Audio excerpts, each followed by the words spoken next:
ఈ ముఖ్యమంత్రి చెప్పింది కరెంటు ఛార్జీలు తగ్గిస్తానని చెప్పాడు. తగ్గించాడా తమ్ముళ్ళు అని మిమ్మల్ని అడుగుతున్నా. 9 సార్లు పెంచాడు, అవునా కాదా అని మిమ్మల్ని అడుగుతున్నా.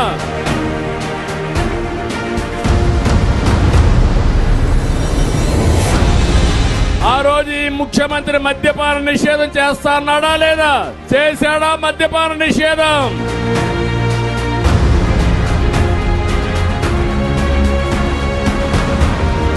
ఎమ్మెల్యేలంతా ఇసుక దొంగ వ్యాపారం, ఎక్కడ చూసినా ఇసుక వ్యాపారం చేసి బెంగళూరు పంపిస్తారు.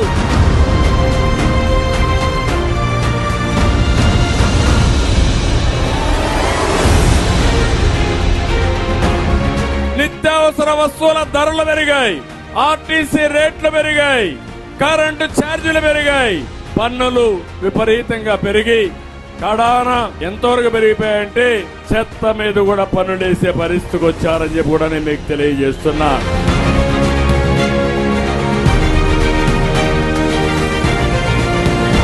మళ్ళీ మీ భవిష్యత్తు బంగారు భవిష్యత్తు చేసే బాధ్యత తెలుగుదేశం జనసేన తీసుకుంటామని చెప్పి నేను అందరికీ విజ్ఞప్తి చేస్తున్నా.